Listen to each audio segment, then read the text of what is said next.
Hi Dr. D, this is Nikita Dixon and this is my second attempt for my video.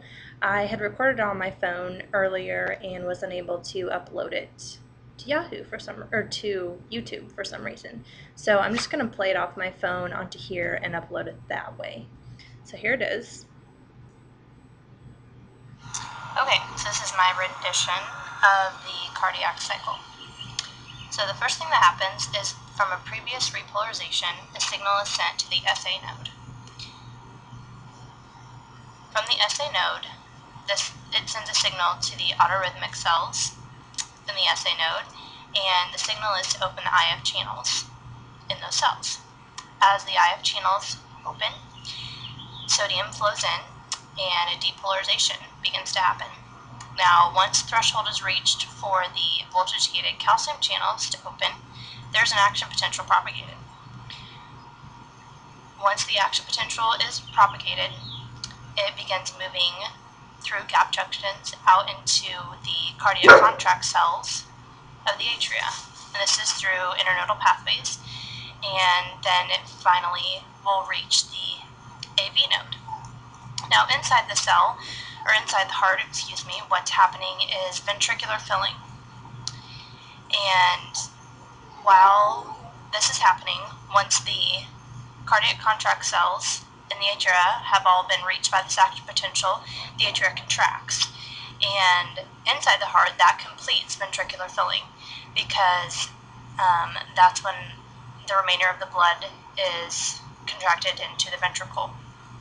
At this point, on the outside of the cell, where the action potential is being delayed at the AV node, the action potential now travels down into the bundle fibers, the AV bundle fibers, the left and right ones, and then it travels from the left and right bundles out into the Purkinje fibers and out into the cardiac contract cells of the ventricle. Now, the reason that the action potential was delayed at the AV node was because the gap junctions aren't as plentiful there. Now, inside the cell, once ventricular filling is complete and the pressure in the ventricle has increased higher than the pressure in the atrium, the AV valve snaps closed, and that is the first heart sound. Now, as the action potentials and the depolarization of the cardiac contract cells is happening in the ventricular part of the heart, the atrial part of the heart is going through a repolarization phase, causing the atria to relax. Now, inside the heart, the entire heart is in isovolumetric contraction because all of the heart valves are closed. And this is causing the pressure in the ventricle to increase. As the pressure in the ventricle increases past the pressure in the conducting arteries, the semilunar valve opens, and now the heart is in what is called the ejection phase, and this happens for about 300 milliseconds. Once the ventricle has contracted, the cardiac contract cells of the ventricle begin going through the repolarization phase as well, and that's causing the ventricle to relax, and the heart is now in an isovolumetric relaxation phase. Now, once the pressure in the ventricle again lowers below the pressure in the conducting arteries, the semilunar valve closes, and that's actually when the isovolumetric relaxing phase begins because all the valves are closed again.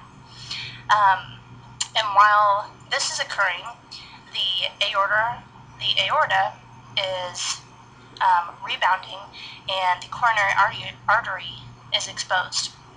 And this is how the coronary artery delivers blood to the heart itself.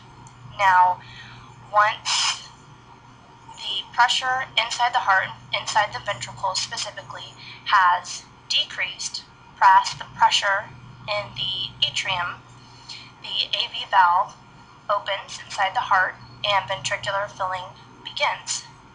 While this is happening, outside of the heart, the repolarization from the ventricles and the cardiac contract cells there is reaching back up to the SA node. And once that repolarization signal reaches the SA node sends a signal to the autorhythmic cells in the SA node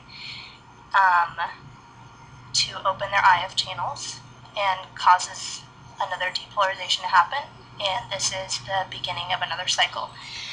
My name's Nikita Dixon. Okay, and that is my video, so hopefully you get all that and everything works this time. I'm sorry about the confusion. Thank you.